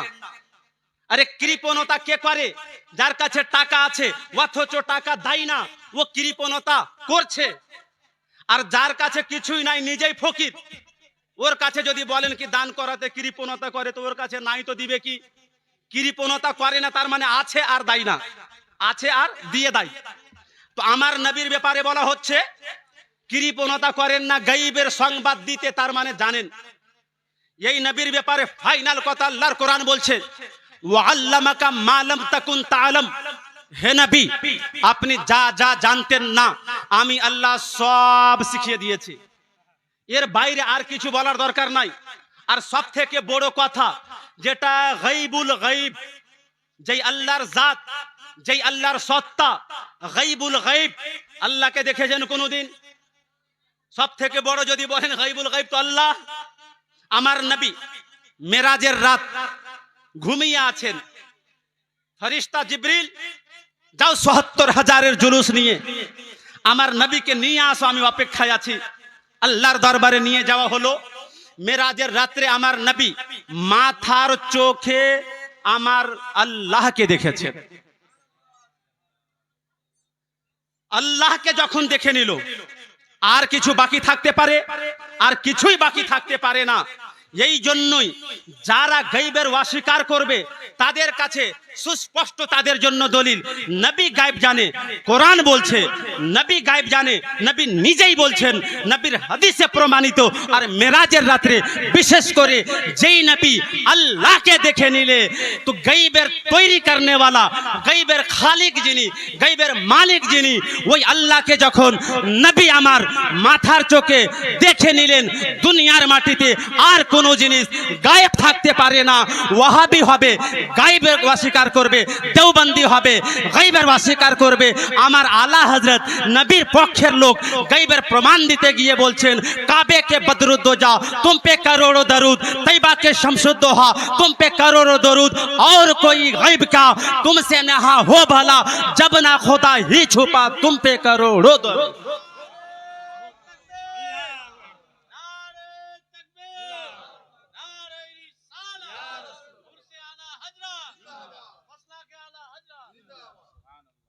মৌলবী সাহেব আপনি দেখবেন কত রকমের যে মৌলবী সাহেব আছে। এক মৌলবী সাহেবের নাম হচ্ছে আশরাফ আলী থানভী, তার একটা কিতাব আছে বাওয়াদিরুন নওয়াদির। এটা এই জন্যই বলছি, ওই ধরনের লোক যদি কারো কেউ থাকে তাদেরকে দেখাতেও সুবিধা হবে কোথায় লেখা আছে। আর এক মৌলবি হচ্ছে রশিদ আহমদ গঙ্গোহী, ফতোয়া রশিদিয়া। এই দুই কিতাবের মধ্যে এক হচ্ছে আশরাফ আলী থানভী, এক রশিদ আহমদ গঙ্গোহী, দুইজনের কিতাব। একটা কিতাবের নাম ফতোয়া রশিদিয়া, একটা কিতাবের নাম বাওয়াদিরুন নওয়াদির। কিতাবের মধ্যে দেওবন্দিরা দেওবন্দির আকীদা দিচ্ছে, যেটা আকীদা কোরআন দেয়নি, যেটা বিশ্বাস হাদিস দেয়নি, ওটা ওরা মুসলমানকে দিয়ে বোকা বানাচ্ছে। ওরা কিতাবে লিখছে নবী মরকর মিট্টি মে মিল গয়া হে। একটু নাউজুবিল্লাহ বলতে হবে। আর আমার নবী বলছেন ইন্নাল্লাহ হাররামা আলাল আরদি আন তাকুলা আজসাদাল আমবিয়া ফানাবিয়ুল্লাহ হাইয়ুন ইরযাকু। যারা আল্লাহর নবী হন তাদের বডিকে খাওয়া মাটির উপরে হারামের ফতোয়া আল্লাহ লাগিয়েছেন। এ মাটি, নবীদের বডিকে খেতে পারবি না। আমার নবী বলছেন যখন মেরাজে আমি যাচ্ছিলাম, রাস্তাতে মুসা নবীর কবরকে দেখলাম। মুসা নবী নিজের কবরের মধ্যে দাঁড়িয়ে দাঁড়িয়ে নামাজ পড়ছেন। অন্য হাদিসে আমার নবী বলছেন শুধু মুসা নয়, ইন্নাল আম্বিয়া আহয়াউন ইউসাল্লুনা ফি কুবুরিহিম। যত নবী আছেন তারা সবাই জীবিত, নবীরা নিজের কবরে দাঁড়িয়ে দাঁড়িয়ে নামাজ পড়েন। এই হাদিসকে পড়া সত্ত্বেও বাওয়াদিরুন নওয়াদিরের মধ্যে আশরাফ আলী থানভী নবী মরে গিয়েছে লিখছে। এই হাদিসকে পড়া সত্ত্বেও ফতোয়া রশিদিয়াতে নবী মরে গিয়েছে বলে, পচে গিয়েছে বলে ফতোয়া প্রদান করা হচ্ছে। আর যেই আলা হযরতের কনফারেন্সে আপনি বসে আছেন, যেই আলা হযরতের স্মরণে আপনি বসে আছেন, যেই আলা হযরতের উরুসে আপনি বসে আছেন, এই আলা হযরত যখন এটাকে দেখলেন তখন আশরাফ আলী থানভীকেও জবাব দিলেন, তখন রশিদ আহমদ গঙ্গোহীকেও জবাব দিলেন, তখন খলিল আম্বেঠিকে জবাব দিলেন, যত ওয়াহাবি আছে জবাব দিলেন, নজদিকে জবাব দিলেন, দেওবন্দিকে জবাব দিলেন, কাদিয়ানিকে জবাব দিলেন। যাদের যাদের বিশ্বাস নবী মরে মাটিতে মিশে গিয়েছে, আলা হযরত হাদিস পেশ করে দেওয়ার পরে হাদিসের মাধ্যমে ফতোয়ার কিতাবে নবীর হায়াত প্রমাণ করলেন, ফিকহের কিতাবে হাদিসের মাধ্যমে নবীর হায়াত প্রমাণ করলেন, আর নিজের ছন্দের মাধ্যমে প্রমাণ করে দিলেন হে নবী আপনি জিন্দা, তু জিন্দা হে ওয়াল্লাহ, তু জিন্দা হে ওয়াল্লাহ, मेरी चश्मे आलम से छुप जाने वाले। দেখেন এক দলের ফতোয়া কিতাবে নবী মরে মাটিতে মিশে গিয়েছে, যার পক্ষে না দলিল, না কোরআন, না হাদিস। আর যার উরুসে বসে আছেন, যিনি নবীকে হায়াতুন নবী বলছেন, জিন্দা নবী বলছেন, তার পক্ষে কোরআনও আছে, হাদিসও আছে। আর আগে বাড়েন, নবীর ফজিলত, নবীর আজমত কারু অস্বীকার করে দাওয়াতে নবী ছোট হয়ে যান না, নবীকে কেউ ছোট করতে পারে না। আল্লাহ নিজেই বলছেন ওয়ারাফা'না লাকা যিকরাক। হে নবী আপনার জিকিরকে, আপনার স্মরণকে, আপনার মর্যাদাকে দুনিয়ার কোনো মানুষ উঁচু করেনি যে কমিয়ে দিবে। আমি আল্লাহ উঁচু করেছি, কারো বাপের ক্ষমতা নাই নিচু করার। আর একটা উদাহরণ, মাইক ম্যান বা প্যান্ডেলের ডেকোরেট যে করেছে, এটা একটা নূর না, আলো, লাইট। ডেকোরেট যিনি করেছেন প্যান্ডেলওয়ালা, মাইক ম্যান, এ যদি চাই নিজের হাতে জ্বালানো লাইট নিজে বন্ধ করে দিবে, কিন্তু আল্লাহর হাতে জ্বালানো লাইট, আল্লাহর কুদরতি হাতে, আল্লাহর হুকুমে জ্বালানো লাইট, আল্লাহর যেটা লাইট পারবে নিভাতে? আল্লাহর লাইট, সূর্য আল্লাহর লাইট, চন্দ্র আল্লাহর লাইট, নক্ষত্র আল্লাহ ওটাকে উজ্জ্বল করেছেন। দুনিয়াতে কোনো বাপের বেটা ওটাকে নিভাতে, নবীর মর্যাদাকে আল্লাহ উঁচু করেছেন, কোনো বেটা পারবে নিভাতে? পারবে না। কিন্তু মৌলবী চেষ্টা খুব করেছে। আল্লাহ বলছেন কদ জাআকুম মিনাল্লাহি নূরুন ওয়া কিতাবুম মুবিন।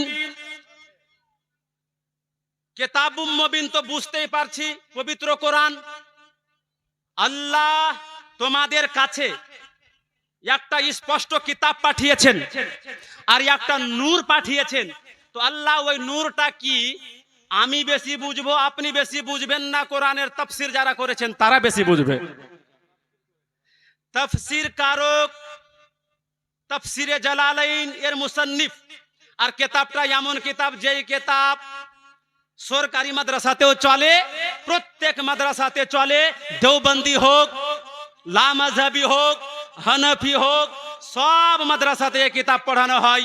তাফসীরে জালালাইনের মধ্যে বলা হয়েছে কিতাবুম মুবিন মানে ইনজিল নয়, তাওরাত নয়, জাবুর নয়, কোরআন শরীফ। আর নূর মানে আদম নয়, ঈসা নয়, মুসা নয়, ইব্রাহিম নয়, জাকারিয়া নয়, নূর থেকে আল্লাহ তাবারক ওয়া তাআলা মুহাম্মদুর রাসূলুল্লাহকে বুঝিয়েছেন।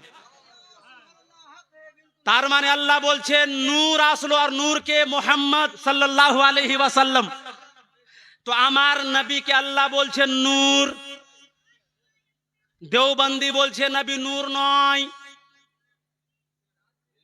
দেওবন্দির কথার পক্ষে কোরআন নাই, তাফসীর নাই, জালালিন নাই, ইমাম জালালউদ্দিন সৈয়তি নাই, মাহাল্লি নয়, কোন তাফসীর কারক দেওবন্দির পক্ষে নয়, থানবীর পক্ষে নয়, গঙ্গোহীর পক্ষে নয়, আম্বেঠির পক্ষে নয়। आला हजरत बोलছেন आला हजरतेर पक्षे लोक आछे, तेरी नस्ले पाक है में बच्चा बच्चा नूर का, तू है आईने नूर, तेरा सब घराना नूर का। देखें तो आमादेर आला हजरत केमन व्यक्तित्वेर नाम गो। प्रत्येक छंद प्रत्येक शायरी के जखन गवेषणा करे आपनि देखबेन तो कुरानेर मसला हदीस थेके बर्णित विश्वास आला हजरत छंदेर माध्यमे दिच्छेन। तो ये आला हजरत এর রাস্তাটা সঠিক রাস্তা, এটা বুঝতে পারছেন তো? আচ্ছা, এদিকে যদি বেশি বেশি আপনাকে বলে দিই কিছু বিশ্বাস ছিল, কিছু মানার ব্যাপার ছিল, এটা তো আপনি বুঝে গেলেন। কিছু আমলের ব্যাপার আছে। একখানা মাসআলা আর মনে রাখবেন, আলা হযরতের তালিম নম্বর কয় আমিও তো ভুলে গেলাম, জয় নম্বর হবে, আপনারা মনে রাখিয়েন। আলা হযরতের আর একটা শিক্ষা, এটাকে এই জন্য বিশেষ প্রয়োজন মনে করছি, এই শিক্ষাটা দরকার আছে। যখন নবীর স্টেজ লাগে, ইদানিং দেখতে পাওয়া যাচ্ছে হযরত যার মুখে দাড়ি নাই, সুর ভালো, যে নামাজ পড়ে না, সুর ভালো, এমন ব্যক্তিকে দিয়ে কিয়াম পাঠ করানো হয়, নবীর মিলাদ পাঠ করানো হয়। আলা হযরত ফতোয়া রিজভিয়া দ্বিতীয় খণ্ডের মধ্যে বলছেন, जो दाढ़ी नहीं रखता है, फुस्साक और फुज्जार को लेके खुश आवाजी के बाइस या ख्वाहिश नफसानी के बाइस मिलाद पढ़ाना सख्त हराम है। और এটা এমন ভাবে সাধারণ হয়ে গিয়েছে, বড় বড় আলিম ওলামা বসে আছেন, আওয়াজ ভালো, তাকে পড়তে লাগিয়ে দেওয়া হলো, তার কাছ থেকে মিলাদ স্টেজে ওলামায়ে কেরামের উপস্থিতিতে সবাই শুনছেন। ওলামায়ে কেরাম হয়তো বাধ্য, বলতে পারছেন না ডরে আর না ভয়ে। ওকে যদি মিলাদ পাঠ করাতে হয়, আগে বলতে হবে মুখে দাড়ি রাখতে হবে, তারপরে মিলাদ পাঠ করবে। এটা হচ্ছে তালিমে আলা হযরত, এটা হচ্ছে আলা হযরতের ফতোয়া, এটা ফতোয়া রিজভিয়ার শিক্ষা। আর একটা জিনিস, বেটি ছেলে আমাদের সমাজে এগুলো হচ্ছে কি হচ্ছে না, বেটি ছেলেকে ভালোবাসতে হবে। অনেক মানুষ আছে যখন হজ করতে যায়, বেটার নামে জমিটি করে দিল আর বেটিকে কিছুই দিল না। এই ব্যাপারে আলা হযরত কি বলছেন শুনবেন তো? একটু জোরে সুবহানাল্লাহ বলেন তাহলে। এমন হাজী সাহেব আছে নাকি এদিকে? বেটার নামে দিয়ে দেওয়া হয় আর বেটিকে একেবারে বঞ্চিত। হাজী সাহেব মনে করছে আমার হজ কবুল হয়ে গেল, কিন্তু আলা হযরত এই বিষয়ে কি বলছেন? আলা হযরতের তালিম আলা হযরত কনফারেন্স থেকে নিয়ে যেতে হবে। জীবদ্দশায় কেহ যদি সম্পদ হোক, জমি হোক, টাকা পয়সা হোক, সোনা চাঁদি হোক, এটা যদি বন্টন করতে চাই, তাহলে টোটাল বেটি ছেলের হক মারা তো অনেক দূরের কথা, বেটাকে ডবল বেটিকে তার অর্ধেক, এটাও চলবে না। যখন নিজে আপনি মারা যাবেন তখন ফরাইজ অনুযায়ী বেটা ডবল পাবে, বেটি সিঙ্গেল পাবে। কিন্তু জীবদ্দশায় যদি আপনি বাঁটেন তাহলে ইনসাফ বরাবর আপনাকে করতে হবে, কারণ জীবদ্দশায় বিরাসত হয় না। জীবদ্দশায় যেটা হবে এটা উপহার, আর উপহার যখন দিবেন সে আপনার চকলেট হোক আর জমি হোক আর টাকা হোক, বাজার থেকে আপনি যদি চকলেট নিয়ে আসেন বেটাকে দুটা দিবেন, বেটিকে একটা দিবেন, দুই নজরি করা হবে না, ইনসাফি করা হবে, এটা আপনার চলবে না। দুইটা চকলেট বেটাকে দিচ্ছেন, বেটিকে ও দুটা দিতে হবে। তিনটাই যদি নিয়ে আসেন তাহলে বেটাকে দেড়টা দেন, বেটিকে দেড়টা দেন।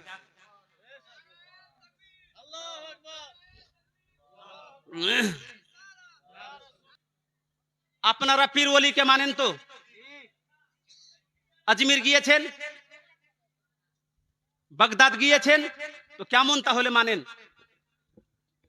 পান্ডুবা শরীফ গিয়েছেন কি? সাদুল্লাহপুর গিয়েছেন? সাদুল্লাহপুর গিয়েছেন? নিজের স্ত্রীকে নিয়ে গিয়েছেন কি? নিজের বউকে নিয়ে গিয়েছেন? পিরানে পীরে নিজের বহু বেটিকে নিয়ে গিয়েছেন? তো জোরে বলেন গেছি। বাহ, দারুন। আর বসেছেন কোথায়? আলা হযরত কনফারেন্সে, তাই না? আপনি তো জিজ্ঞাসাই করলেন না, আপনি বলছেন গিয়েছি। খুব গর্বের সহিত আজকে মনে রাখবেন, দরগাতে আপনি যান, কোনো আপত্তি নাই। আমি আগেই বলে দিয়েছি, যেখানে আল্লাহর ওলিদের মাজার ওখানে আল্লাহর পক্ষ থেকে রহমতের বৃষ্টি বর্ষণ হয়, বরকতের বৃষ্টি বর্ষণ হয়। আপনি যাবেন ওলি দরবারে, ওখানে রহমতের বৃষ্টি হবে, ওই বৃষ্টিতে আপনিও অংশীদার হয়ে যাবেন।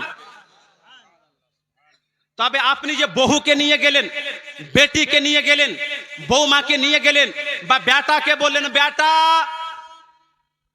বৌমাকে সাথে করে নিয়ে যাও, তো আপনার বেটা কতটা নেকি পাবে, আর এই রকম উপদেশ দেওয়ার জন্য আপনি কতটা নেকি পাবেন, এটা আলা হযরতের কাছ থেকে জানতে হবে কি হবে না? ইমামে আহলে সুন্নাত আল্লাহ আল্লাহ তাকে জিজ্ঞাসা করা হয়, বেটি ছেলেরা দরগাতে যে যায় তাদের জন্য যাওয়া জায়েজ হবে কি হবে না, বৈধ হবে কি হবে না? আলা হযরত उत्तर दिच्छेन फतावा रिजवियाते अहकामे शरीयते सेटा लिखा आछे। ये ना पूछो कि दरगाह पे जाना औरतों के लिए जायज है कि नहीं, ये पूछो कि जब घर से औरतें निकलती हैं जियारत के गर्ज से तो कितनी लानतें उन पर बरसती है। एटा जिज्ञासा करियो ना। बेटी ছেলেদের দরগা যাওয়াতে মাজার যাওয়াতে বৈধতা হবে কি হবে না, বরং এটা জিজ্ঞাসা করো তারা যখন বাড়ি থেকে মাজারের উদ্দেশ্যে বের হয়, দরগার উদ্দেশ্যে বের হয়, ডাগে ডাগে আল্লাহর পক্ষ থেকে, নবীর পক্ষ থেকে, ফেরেশতার পক্ষ থেকে কত লানত আর অভিশাপ বর্ষণ হয়। তার মানে আলা হযরত বলছেন বেটি ছেলে যদি মাঝারে যায় তাহলে তাদের উপরে অভিশাপ বর্ষণ হয়। আপনারা আলা হযরত কনফারেন্সে এসেছেন, আলা হযরতের তালিম, আলা হযরতের শিক্ষা, আলা হযরতের কথা, আলা হযরতের ফতোয়া সহ্য করতে পারবেন এমন কলেজা নিয়ে এসেছেন, এই জন্য আমারও ক্ষমতা হয়েছে এখানে বলার। না হলে মানুষের এমন মাইন্ডসেট হয়ে গিয়েছে, हाँ बेटी बहू के दरगाते जावा ये हराम करे दिलो, ये मुफ्ती के नजरानाओ देওয়া হবে না। আপনারা আলা হযরত কে মানছেন তো এবার বলেন বহু বেটিকে নিয়ে যাবেন? একটু হাত উঠিয়ে বলতে হবে, এই যে সবাই উঠাই না। আলা হযরত বলছেন লাআনাল্লাহু আলা যাওয়ারাতিল কুবুর, আপনি এটা মনে করিয়েন না আলা হযরত নিজের মন গড়া মত দিয়েছেন। আলা হযরত বলছেন, আমার নবী বলছেন, কবর বেশি বেশি জিয়ারত করনে वाली বেটি ছেলেদের উপর আল্লাহর অভিশাপ বর্ষণ হয়। এটা তো নবীর কথা, হাদিস আলা হযরত বলছেন। এই জন্যই বেটি ছেলেদেরকে নিয়ে দরগাতে যাওয়া যাবে না। আর এটা মনে রাখিয়েন, বেটি ছেলেরা তাহলে ওলির ফাতিহা কি করে পড়তে পারে? বেটি ছেলেদের বাড়িতে বসে বসে কোরআন যদি পাঠ করে নাই, শিরনি তৈরি করে ওলির ওসিলাতে ফাতিহা করে আল্লাহর কাছে দোয়া করে, সওয়াব যদি ওলিকে পৌঁছায়, ওলু যতই দূরে থাকুক না কেন, মালদার সাদুল্লাহপুরে হোক বা বাগদাদের শরীফের মধ্যে হোক, যতই দূরে আল্লাহর ওলি হোক, আপনি দোয়া করবেন, আল্লাহ নিজ দায়িত্বে সওয়াব পৌঁছিয়ে দিবেন, আপনার দোয়া আল্লাহ কবুল করে নেবেন। তো বেটি ছেলেরা ওলিকে মানবে এইভাবে বাড়ি থেকে। আর আপনাদের জন্য বলছি বিশেষ একটি আর মাসআলা, আপনারা যখন দরগাতে যান, চাদর আমরা চড়াই কি চড়াই না? একটু জোরে বলেন। এক একটা চাদর চড়ানোতে কয়টা করে নেকি আছে, এই হাদিসটা কার কার জানা আছে? একটু হাত উঠিয়ে বলতে হবে। যেমন কোরআন শরীফ পড়লে গেলে নবী আমার বলছেন, মান কারা হারফাম মিন কিতাবিল্লাহি তাআলা ফালাহু হাসানা। কোরআনের একটা অক্ষর যে পড়বে তাকে আল্লাহ 10টা নেকি দান করবে। কিন্তু মাঝারে একটা চাদর চড়ালে কয়টা নেকি আল্লাহ দান করবেন, এই হাদিসটা জানা আছে কারো? জি, আলা হযরতকে জিজ্ঞাসা করব, আপনারাও বলেন। আলা হযরত আজিমুল বারাকাত, যার কনফারেন্সে আপনি বসেছেন, যার উরুস আপনি পালন করছেন, হাত উঠিয়ে আপনারা সাক্ষী দিয়েছেন, আপনারা ওয়াদা করেছেন, আলা হযরতের শিক্ষায় আমরা শিক্ষিত হব, আলা হযরতের তালিম আমরা জান প্রাণ দিয়ে মানব। ওই আলা হযরত বলছেন আহকামে শরীয়তের মধ্যে তিনি ফতোয়া প্রদান করছেন, ফতোয়া রিজবিয়ার মধ্যে, মাজার पर अगर एक चादर है सही सलामत, जब तक फट ना जाए, बोसीदा ना हो जाए, तब्दील करने की नौबत ना आ जाए, तब तक बावजूद उस पर चादर चढ़ाना ये फजूल खर्ची है। আলা হযরত বলছেন, মাজারে যদি চাদর চাপানো থাকে অলরেডি, ওটা ছিঁড়ে যায়নি, ওটা ফেটে যায়নি, ওটা পচে যায়নি, ওটা অচল হয়ে যায়নি, অথচ চাদরের উপর চাদর, চাদরের উপর চাদর, এইভাবে যদি আপনারা করেন, আলা হযরত বলছেন এটা সবার জন্য নয়, এটা তাদের জন্য যারা আলা হযরতের শিক্ষায় শিক্ষিত হতে চাইছে, যারা আলা হযরত কনফারেন্সে এসে বসেছে, এই ফতোয়া তাদের জন্য। আলা হযরত বলছেন যতক্ষণ পর্যন্ত ওই চাদর অচল হয়ে যাবে না, চাদরের উপর চাদরের ঢেরি লাগিয়ে দেওয়া, এটা অপচয়। আর অপচয়টা কি? আল্লাহর কোরআন বলে, ইন্নাল মুবাজ্জিরিনা কানু ইখওয়ানু শায়াতিন, যারা অপচয়কারী হয় তারা শয়তানের ভাই হয়। তাহলে চাদরের উপর চাদর যে আপনি চড়াচ্ছেন, এই চাদরটা কি হয় জানেন? আপনি যে কোনো মাঝারে যান, আপনি যদি ওখানকার খাদেমকে, ওখানকার মুজাওয়ারকে এই ফতোয়াটা জিজ্ঞাসা করে, ওরা ফতোয়া রেজবিয়া পড়তে জানে না, ওরা না হাদিস বুঝে না কোরআন বুঝে, ধান্ধা কেমন করে চলবে ওটাই ওরা বুঝে। ওদের কাছে যদি আপনি জিজ্ঞাসা করেন চাদরের ব্যাপারে, ওরা তো হয়তো বলে দিবে, একটা চাদর যদি চড়াও তাহলে 1 বছর নফল ইবাদতের নেকি পাওয়া যাবে। কারণ যত বেশি বেশি বলতে পারবে তত বেশি বেশি চাদর পড়বে। আপনি ধরেন এখান থেকে দরগাতে গেলেন, আপনার গ্রাম থেকে একটা লোক গেল, একটা নতুন চাদর, আপনার এলাকাতে 10টা গ্রাম আছে, 10 গ্রামের লোক গেল, 10টা চাদর ওই দিনে, অন্য আর এক গ্রাম থেকে 50টা লোক, 50টা চাদর ওই দিনে। চাদরগুলো আপনি সকাল থেকে শুরু করে সন্ধ্যা পর্যন্ত মাজারের উপরে চাপাতে থাকলেন, যেমনই সন্ধ্যা লাগে ওই চাদরটাকে আবার ওই খাদিমেরা ব্যবসা করার জন্য মাজার থেকে উঠিয়ে মাজারের আশেপাশে যত চাদরের দোকান আছে হাফ দামে বিক্রি করে দেয়। আপনি তো চাদর দিয়েছিলেন আল্লাহর ওলির মাজারে, কিন্তু আপনার চাদর মাজারে কই থাকলো? আপনার দাওয়া চাদরকে ওখান থেকে বের করে দোকানে বিক্রি করে দেওয়া হলো, তাহলে ওর ব্যবসা ঠিক চললো। এই রকম চাদর চড়ানোতে সওয়াব আপনি আছে মনে করছেন? আর আপনি যদি মনে করেন কি না সাহেব আপনার এটা কথা ঠিক নয়, ওরা চাদর বিক্রি করে না, তাহলে যতটা মুজাওয়ার আছে ওদেরকে একটা বন্দি ঘরে রাখেন বা জেলখানাতে ঢেলে দেন 1 মাস, মাঝারে এত চাদর হয়ে যাবে, প্রত্যেক দিন সন্ধ্যাতে বের করে যদি বিক্রি না করে তাহলে 1 মাসের মধ্যে মাঝারের গুম্বুদ পর্যন্ত চাদর পৌঁছে যাবে। তার মানে চাদরের ব্যবসা চলে। আচ্ছা, এই চাদরের ব্যবসা যে ওখানে চলছে, আপনি যদি চান তাহলে আলা হযরতের মাসলা অনুযায়ী আপনি ফুলের চাদর, যেই ফুলে জান আছে, কাঁচা ফুল, আমি আপনাকে আগেই হাদিস শুনিয়ে দিয়েছি, কাঁচা ডাল কাঁচা ফুলের, আপনার যদি মন চাই তাহলে আপনি এই কাপড়ের চাদর না দিয়ে ফুলের চাদর মাজারে দিয়ে দেন, আল্লাহর ওলির মর্যাদা আরো বৃদ্ধি পাবে।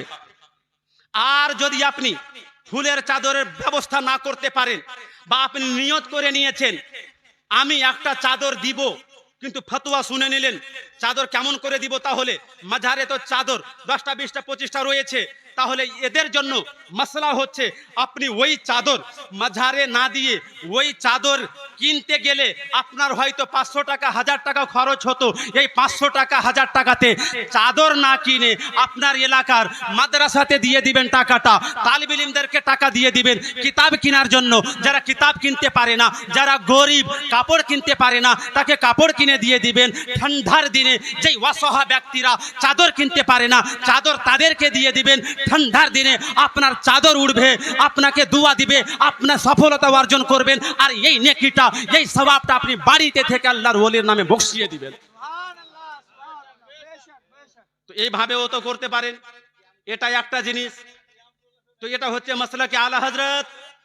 আর একটা জিনিস আপনি মনে রাখিয়েন, আচ্ছা নতুন গাড়ি যখন কিনি মাজার শরীফে যাই, তো যাই কি যাই না, ওখান থেকে কাপড়ের পুটলিতে করে কিছু মাটি আমরা নিই নজরানা দিয়ে, ওই মাটিটা গাড়িতে বেঁধে দিই, আর আমাদের নিয়ত থাকে এই গাড়ি নিয়ে যখন আমরা চলবো তো অ্যাক্সিডেন্ট হবে না। আর দেখা গেল কি অ্যাক্সিডেন্ট হয়ে গেল, ওলি ওদুর নাম মাথায় রাখবেন। ওই মাটিটা যদি আল্লাহর ওলির মাজারের হতো তাহলে ইনশাআল্লাহ আপনার এই নিয়তের বরকতে আল্লাহর ওলিদের মাজারের সঙ্গে যে মহব্বতের পরিচয় দিয়েছেন, মাটিটা যদি মাজারের হতো আর গাড়িতে যদি বাঁধতেন তো আপনার গাড়ি দুর্ঘটনা থেকে বেঁচেই থাকতো। কিন্তু আসলে আপনাকে বোকা বানানো হয়েছে। যেই মাটি আপনাকে মাজারের বলে দেওয়া হয়েছে, দরগা শরীফের আমের গাছ যত আছে, কলম আমের গাছ, ফজলি আমের গাছ, আশিনা গাছের নিচের মাটি, আর দিঘি যে আছে ওর পাটালের মাটিগুলোকে ডালিকে ডালি পুটলিকে পুটলি জমা করে রাখে, 150 টাকা 200 টাকা 100 টাকা নজরানা নিয়ে আপনাকে মিথ্যা বলে বোকা সাজিয়ে বিক্রি করছে। আর আপনি যদি মনে করেন কি না মাজারেরই মাটি, তাহলে মাজারে টাইলস লাগানো আছে, সব মাজারে আপনার মার্বেল লাগানো আছে, মাটি এত পাবে কোথায়? সকাল থেকে সন্ধ্যা পর্যন্ত যতটা মাটি বিক্রি হয়, ওই মাটিগুলো যদি মাজার থেকে বের করা হতো মাজারের মধ্যে গর্ত হয়ে যেত। কিন্তু আপনাকে বোকা বানিয়ে দিল।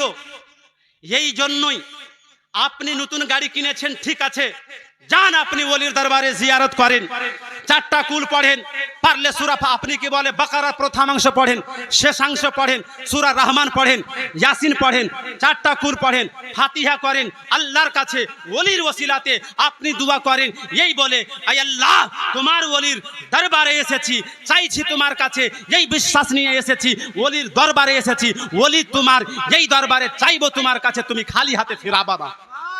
তো আয় আল্লাহ তুমি নিজের এই মাহবুব বান্দার ওসিলাতে, এই ওলির ওসিলাতে আমাকে দুর্ঘটনা থেকে বাঁচিয়ে রাখো, আমার গাড়ি চুরি হওয়া থেকে বাঁচিয়ে রাখো, অ্যাক্সিডেন্ট হওয়া থেকে আমাকে আমার পরিবারকে বাঁচিয়ে রাখো। এইভাবে দোয়া করে আসবেন, ইনশাআল্লাহ আপনার দোয়া কবুল হবে, দুর্ঘটনা থেকে আপনি বেঁচে থাকবেন। ফালতু আপনি মাটি কিনে আসবেন, বাগানের মাটি, মিথ্যা বলে নিয়ে আপনি, এতে আপনার কোনো লাভ হবে। আর একটা জিনিস বলে দিই, তাহলে মাজার শরীফগুলোতে টাকা দিচ্ছি কি দিচ্ছি না? টাকা মাজার শরীফে কখন দিতে হয়? যখন আপনি দেখবেন মাজার শরীফে কনস্ট্রাকশনের কাজ চলছে, সাহায্যের দরকার আছে, ইটের প্রয়োজন, বালির প্রয়োজন, সিমেন্টের প্রয়োজন, রডের প্রয়োজন, রং করার জন্য প্রয়োজন, মিস্ত্রির খরচের প্রয়োজন, এই সমস্ত কাজ যদি চলে তাহলে দিবেন তো নেকি পাবেন। আর এই সমস্ত কাজ যদি না চলে তাহলে আর একটা রাস্তা আছে, যেই টাকাগুলো আপনি দিচ্ছেন ওই কমিটির লোক বা মুজাওয়ার বা খাদিম যারা আছে ওই টাকাগুলো থেকে যত জমা হয় ওই জমা পড়া টাকা থেকে যদি ইসলামের উন্নতির জন্য, মুসলমানদের ডেভেলপমেন্টের জন্য বা গরিব দুঃখীর সাহায্য করার জন্য কোনো সংগঠন চালিয়ে থাকে, তাদের হেল্পার সাহায্য করে থাকে, এমন কাজে যদি ওই জমাকৃত টাকাগুলো ব্যয় করেন তবুও দাওয়া নেকির কাজ। আর আপনি যখন দেখবেন যেই টাকা বাক্সে পড়ছে ওই টাকা মুজাওয়াররা নিজে খেয়ে নিচ্ছে, গরিব দুঃখীর কোনো সহযোগিতা করা হয় না, বা ওই টাকা যত আপনি দিচ্ছেন বাক্সে ওয়াকফ বোর্ডে চলে যাচ্ছে, তাহলে এমন টাকা দিয়ে আপনার কোনো লাভ নাই। কারণটা কি? ওয়াকফ বোর্ডে যখন টাকা চলে যায়, আলা হযরত কনফারেন্সে আপনি এসেছেন, আপনি কি বলেন? যারা নবীর গুস্তাখ, যারা শত্রু আল্লাহর, যারা আল্লাহর উপর অপবাদ লাগায়, মিথ্যার, নবীর শত্রুতা করে, ওলিদের দুশমনি করে, ওদের আমরা সহযোগিতা করতে পারি না, তাদের সঙ্গে আমরা সম্পর্ক রাখবো না। আর টাকাগুলো যখন আপনি দিবেন ওই বাক্সে, যেই বাক্সের টাকা ওয়াকফ বোর্ডে চলে যায়, ওয়াকফ বোর্ডে নেতৃত্ব দিচ্ছে বদমাযহাবের লোকেরা বেশি। কয়টা সুন্নি আছে ওখান থেকে টাকাগুলো, সুন্নিদের মাদ্রাসাতে কয়টা আছে, এদের মসজিদে কয়টা আছে, এদের গ্রামের গরিব দুঃখীর সাহায্যের জন্য কয়টা আছে? বরং যেই টাকাগুলো ওয়াকফ বোর্ডে আপনার টাকাগুলো জমা হয় ওখান থেকে ওয়াহাবি দেওবন্দিরা টাকাগুলো নিয়ে নিয়ে বড় বড় চ্যানেল চালায়, যেই চ্যানেলে যেই ওলির মাজার থেকে পাওয়া টাকা ওয়াকফ বোর্ডের মাধ্যমে সংগ্রহ করে চ্যানেল চালাচ্ছে, ওই ওলির বিপক্ষে ভাষণ রাখছে, নবীর বিরুদ্ধে কিতাব লিখছে। তো আপনার টাকা তো ওই জায়গাতে দিয়ে কোনো লাভ হলো না, বরং যত টাকা এইভাবে অপচয় হয়ে যাচ্ছে, এই কথা যদি আপনাদের গায়ে লেগে যায়, ইনশাআল্লাহ নতুন এক ইনকিলাব চলে আসবে এই সুন্নি জামাতের মধ্যে, আলা হযরতের ফলোয়ার্সদের মধ্যে। এই টাকাগুলো যেমন যেই সেই জায়গাতে আপনি এইভাবে অপচয় না করে এই টাকাগুলোকে আপনি জমা যদি করতে হয় এমনভাবে জমা করেন, সাংগঠনিকভাবে জমা করেন, গ্রাম গ্রাম থেকে জমা করে, এলাকা ভিত্তিক জমা করে মুসলমানদের জন্য কলেজ তৈরি করেন, ইউনিভার্সিটি তৈরি করেন। আপনারা দেখেছেন বিশ্বের রিপোর্ট, বিশ্বের খবর আপনাদের কাছে আছে। আপনার স্বাধীনতা স্কুলে নাই, আপনার স্বাধীনতা কলেজে নাই, ইউনিভার্সিটিতে নাই, সিলেবাস নিজের মতো করে তারা করছে, আপনার ছেলে মেয়ে পড়তে বাধ্য হচ্ছে। আপনার ছেলেকে আপনি আবাসিকে রেখেছেন, যেই আবাসিকে আপনি রেখেছেন এটা মনে করে নিটের পরীক্ষা দিবে, আমার বেটা সাকসেস হবে, আমার বেটা ডাক্তার হতে পারবে। আপনাদের সুন্নির মধ্যে কোনো এমন আবাসিক নাই যেখানে নিটের প্রিপারেশন করানো হয়, প্রস্তুতি করিয়ে দেওয়া হয়, এমন কোনো আবাসিক আপনি তৈরি করতে পারেননি, এমন কোনো স্কুল আপনি তৈরি করতে পারেননি। ডাক্তার করার জন্য, মাস্টার করার জন্য, ব্যারিস্টার করার জন্য আপনার ছেলেকে আপনি এমন আবাসিকে দেখলেন যেখানকার মালিক হচ্ছে ওয়াহাবি, যেখানকার কি বলছে দেখাশোনার দায়িত্বে রয়েছে আর কি বলে গুস্তাখে রসুল, গুস্তাখে মুস্তাফা, তাদের কাছে যখন গেল আপনার ছেলে হানাফি ছিল, ওখানে গেল লামাজহাবি হয়ে চলে আসলো, ডাক্তার হয়েছে বটে, মাস্টার হয়েছে বটে, ইঞ্জিনিয়ার হয়েছে বটে, ব্যারিস্টার হয়েছে বটে, কিন্তু স্কুলটা, কলেজটা, ইউনিভার্সিটিটা আপনার মতের ছিল না, আপনার আকীদার মান্যকারীদের ছিল না, বদ আকীদাদের ছিল, তাদের কাছে গিয়েছে, তাদের মতো হয়ে গ্রামে যখন এসেছে নিজেও পরিবর্তন করেছে, নিজেকেও গুস্তাখ বানিয়েছে। আর ওই শিক্ষাটা দিয়ে আপনার বাপ হোক আপনি, বেটা হন আপনি, ভাই হন, সমাজের মানুষ হোক, তাদের মধ্যে ওই ভুল ভ্রান্তি ছাড়িয়ে দিয়ে আপনার সমাজে ফিতনাও তৈরি করে, সবাইকে পথভ্রষ্ট করে। আপনাদের এই জন্য কমপক্ষে একটা নিজস্ব আবাসিকের দরকার আছে কিনা আপনাদের জানা মতে বলেন তো? সুন্নিদের এমন একটা আবাসিক আছে, ডাক্তারিতে চান্স যেন পায় বেটা, এমন পড়ানো হয়। বলেন কয়টা নাম জানা আছে কার? মুসলমানদের আছে বলে যেখানে আপনি পাঠাচ্ছেন, আপনার বেটা বাড়িতে যতদিন ছিল ক্লাস 12 পর্যন্ত নামাজ পড়তো, নাভির নিচে হাত বাঁধতো, ওখানে গেল নিচের হাত নাভির উপরে চলে এসেছে, বুকে চলে এসেছে। কিছুদিন পর আরো উচ্চ শিক্ষার জন্য বিধর্মীদের কাছে যখন পাঠিয়ে দিবেন, এই হাত আর নামাজের জন্য সিনাতেও থাকবে না, নামাজই অস্বীকার করে দিবে, নাস্তিকও হয়ে যাবে। এই জন্য এখন থেকে যদি সতর্ক না হন, যতটা দরগা আছে, যতটা মাজার, বিশেষ করে ভারতের মাটিতে পপুলার মাজারগুলো আছে, ওই মাজারে যত ইনকাম হয়, প্রত্যেক মাজারের ইনকাম দিয়ে মাজারের পাশে এক একটা করে মুসলিমদের জন্য হায়ার এডুকেশনের জন্য, ডাক্তারি পড়ার জন্য আবাসিক খোলা যেতে পারে। আর যারা গরিব কিন্তু আছে ব্রেনিয়ান, তাদেরকে ফ্রিতে শিক্ষা দেওয়া যেতে পারে। এই চর্চাটা নিয়ে আসতে হবে। আল্লাহ তাবারক ওয়া তাআলা যা কিছু বললাম আমল করার আমাকে আপনাকে সবাইকে তৌফিক দান করুক। ওয়া আখিরু দাওয়ানা আনিল হামদুলিল্লাহি রাব্বিল আলামিন। আসসালামু আলাইকুম ওয়া রাহমাতুল্লাহি তাআলা ওয়া বারাকাতুহু।